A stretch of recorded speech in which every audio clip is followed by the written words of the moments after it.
अगर आप उन हालातों पर काबू पाने की कोशिश करते हैं जो कल सुबह खड़े हो सकते हैं, तो यही होगा कि आप बहुत सीमित जीवन बन जाएंगे।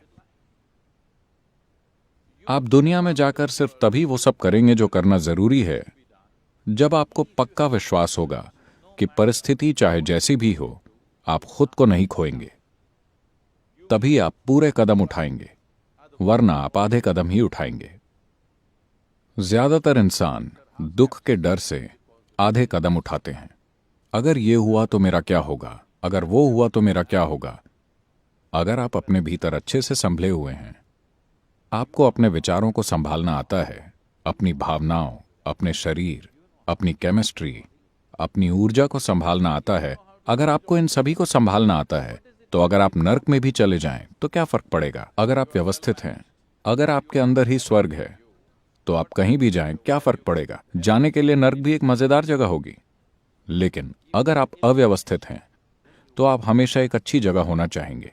You will not step out into anything. आप कहीं भी अपने कदम नहीं बढ़ाएंगे। मैं इसे गलत नहीं बता रहा हूं, बस ये प्रकृति के खिलाफ है, क्योंकि प्रकृति में हर जीव उतना होना चाहता है जितना वो हो सकता है ना?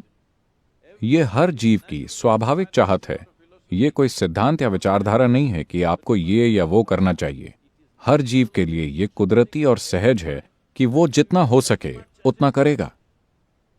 एक केंचुए से लेकर एक कीट से लेकर कीड़े तक, एक पक्षी, जानवर और पेड़, हर कोई एक संपूर्ण जीवन होने की कोशिश कर रहा है।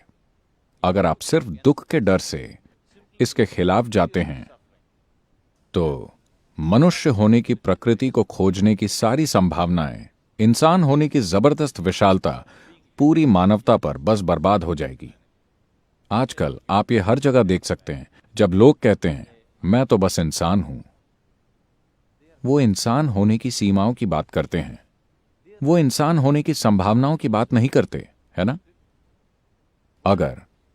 अगर हम धरती पर सबसे बुद्धिमान प्रजाति हैं, अगर हम सबसे काबिल प्रजाति हैं,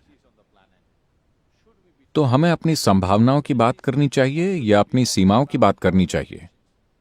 जब भी कोई लिखता या कहता है अरे हम तो इंसान हैं, तो वो हमेशा अपनी सीमाओं की बात कर रहे होते हैं। इंसान होने की संभावनाओं की बात कभी नहीं करते। ऐसा इसलिए है क्योंकि हमारी शिक्षा प्रणाली में सबसे बुनियादी चीजें नहीं सिखाई गई हैं। अपने विचारों और भावनाओं को कैसे संभालें। आपका मनोवैज्ञानिक नाटक बेकाबू हो गया है। इस ड्रामे का निर्देशन बहुत खराब है। अगर इसका निर्देशन अच्छा होता तो आप उसे मन चाहे अंत तक ले जाते, है ना?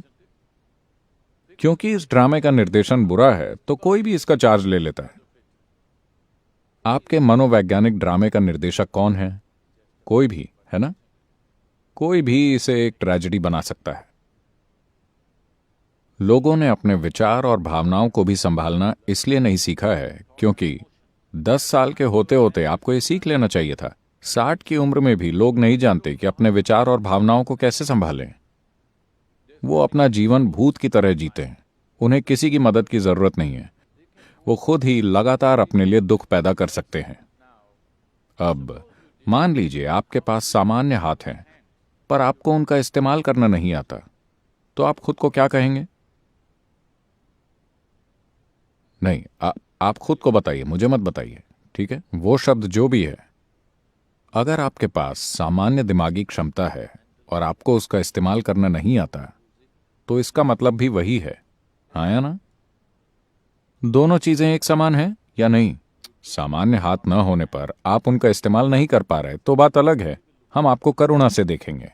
सामान्य हाथ होने के बावजूद आपको इसका इस्तेमाल करना नहीं आता, तो आपने खुद के लिए जो भी शब्द चुना है मुझे मत बताइए, लेकिन वही चीज लागू होती है जब आप अपने विचार और भावनाओं को अपनी खुशहाली के लिए इस्तेमाल करना नहीं जानते, है ना? क्योंकि आप व्यवस्थित नहीं हैं, क्योंकि जीवन की बुनियादी चीजें नहीं समझी गई हैं। मेरे अस्तित्व की प्रकृति क्या है, अगर आप ये नहीं जानते तो आप इसे संभालेंगे कैसे? जब आप किसी चीज की प्रकृति को समझेंगे, सिर्फ तभी आप उसे संभालना सीखेंगे, है ना? आप देख भी नहीं पा रहे कि ये क्या है, तो इसे संभालेंगे कैसे? इसे संभालने का कोई तरीका नहीं है। तो पहली और सबसे जरूरी चीज को इसीलिए आत्मज्ञान कहा जाता है। आपको यह समझना चाहिए, इस देश में, इस संस्कृति में हमने किसी तरह के आध्यात्मिक आत्मज्ञान को कभी कुछ प्राप्त करना नहीं माना। हमने उसे सिर्फ आत्मज्ञान कहा। आत्मज्ञान का मतलब है कि आपने बस वो देखा है जो पहले से मौजूद है, आपने कुछ खोजा नहीं है। आप पहाड़ की चोटी पर नहीं चढ़े, आपने बस हर चीज को वैसी देखना शुरू किया है जैसी वो है, मगर ये इतना दुर्लभ हो गया है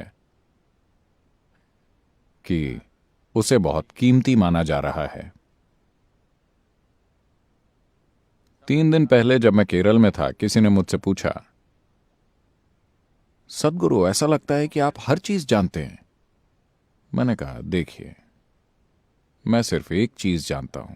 मैं सिर्फ इस एक चीज को इसके स्रोत से इसके चरम तक जानता हूं। अरे मैंने कहा, मैं सिर्फ एक चीज जानता हूं, आप तालियां क्यों बजा रहे हैं? मैं सिर्फ इस एक चीज को जानता हूं। मगर इंसानी अनुभव की प्रकृति ऐसी है कि आप सिर्फ इसी के जरिए हर चीज जान सकते हैं।